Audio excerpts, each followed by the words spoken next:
নমস্কার বন্ধুরা, আমি চলে এসেছি। আমার নাম শ্রীকান্ত দাস। তো কঠিন কি করে সহজ করা যায় সেটা আগে ভিডিওতে বলেছিলাম। এই ভিডিওটা মানে বলবো যে কঠিন কি করে সহজ করা যায় তার ডিটেলস। তো তোমরা দেখতে থাকো। বক্তব্য যে কঠিন বলে কিছু হয় না আর সহজ বলেও কিছু হয় না। কীরকম বলি ব্যাপারটা হচ্ছে যে যখন আমরা নতুন কিছু করতে যাই তখন সেটাকে কঠিন মনে হয়, খুব কঠিন লাগে, ঠিক আছে। আর আমরা যখন ওই কাজটা করে করে যখন অভ্যস্ত হয়ে যায় না, তখন কিন্তু খুব সহজ হয়ে যায়, ইজি হয়ে যায়। কিন্তু এটা হচ্ছে ব্যাপার, কারণ এটা হচ্ছে গোপন রহস্য। তার কারণ হচ্ছে একটা ছোট্ট কাজ আমি যদি প্রথমবার করতে যাই না, খুব কঠিন লাগে, সেটাই ইজি হয়ে যায়, খুব সহজ হয়ে যায়।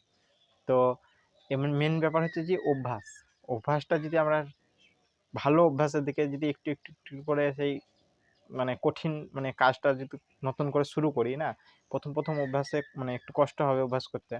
আস্তে আস্তে না ওটা ইজি হয়ে যাবে।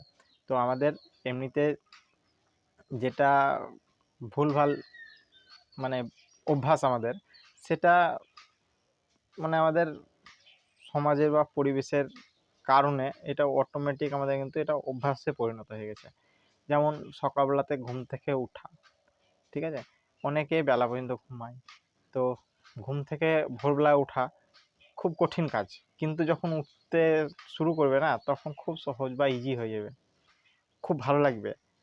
তো বেলা পর্যন্ত ঘুম থেকে ওঠার যে একটা মানে মনে হয় যেন খুব একটা আনন্দ, কিন্তু ভোরবেলাতে উঠে তার চেয়ে যদি কত বেশি আনন্দ, সেটা যারা ভোরবেলায় উঠে অভ্যাস করে করে উঠে যারা অভ্যাস হয়ে গেছে না, তারাই একমাত্র সে আনন্দ মজাটা পায়।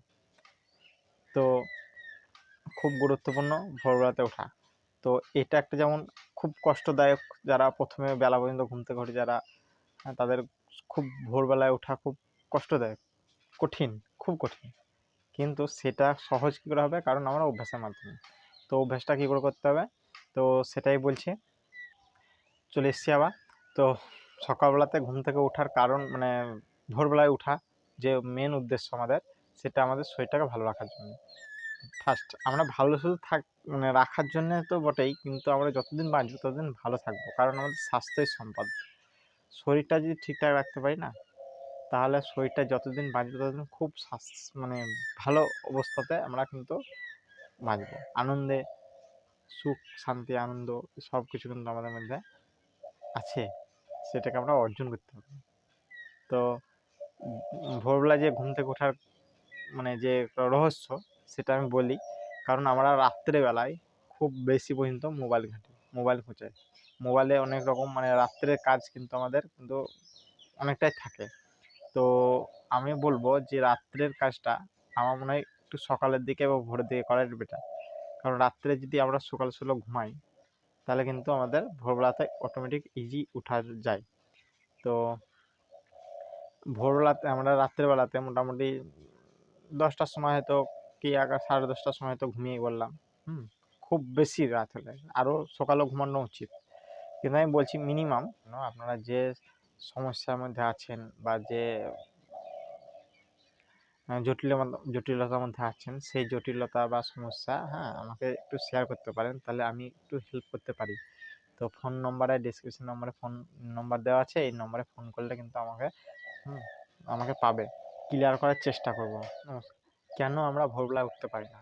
ভোরবেলা কি উঠা খুব দরকার? বেলা করে ঘুম থেকে উঠে আমরা তো বেশ বেঁচে আছি, চলে যাচ্ছে। তো সেই চলে যাচ্ছে, কিন্তু ভালো আছেন কি? ভালোটা কতটা দরকার? আমাদের ভালো থাকা কতটা দরকার? আমাদের ভালো থাকাটা দরকার অনেক। তার কারণ হচ্ছে আমরা ভালো থাকবো তবেই আমাদের ফ্যামিলি, আমাদের মা বাবা, আমাদের আত্মীয় পরিজন সবাই কিন্তু ভালো থাকবে, বা তাদেরকে আমি ভালো রাখতে পারবো। তো আমাকে নিজেকে আগে ফার্স্ট ভালো থাকতে হবে। থাকবো শুধু সেটা না, তার সঙ্গে সঙ্গে আমরা আমাদের যে স্বপ্ন, যে ইচ্ছা আছে না, সেই ইচ্ছাকে আমরা পূর্ণ করতে পারি ভোরবেলায় উঠে। তার কারণ হচ্ছে ভোরবেলা আমাদের যে ব্রহ্ম মুহূর্ত, আমাদের যে ভোরের একটা নিরিবিলি একটা সময়, সেই সময়টাকে আমি বহুত রকমভাবে কাজে লাগাতে পারি ভালো উদ্দেশ্যে, ভালো থাকার উদ্দেশ্যে, ভালো আমাদের সমাজের উদ্দেশ্যে, সব কিছু থেকে ভালো ফ্যামিলি ভালো অ্যাসোসিয়েশন, যে আমাদের যে সব কিছু পরিবেশ যে আছে না, তাদের থেকে আমি সব কিছু কিন্তু ভালো ভালো জিনিসগুলো নিয়ে আমি কিন্তু ভালো থাকতে পারি।